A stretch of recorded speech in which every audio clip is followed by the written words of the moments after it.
I was noticing something unique on the Singer Featherweight C240 sewing machine. So when you turn the machine on and start to sew, you'll find that its speed is decent, but not the full speed.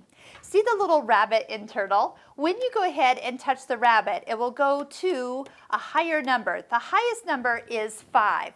Now you're going to be at full speed ahead.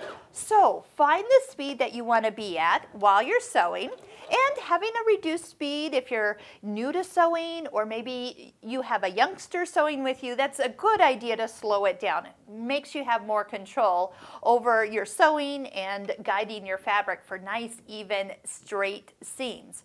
But each time you turn the machine on, if you are a faster sewer, go ahead and touch the rabbit plus and take it all the way up to the speed of 5, and I have a feeling it's just because there's 5 levels of speed. That's all that recommends or refers to, is you'll just need to increase the speed each time you turn the machine on, because each time you turn it off and turn it back on, you'll notice you're back at the more basic, slower speed.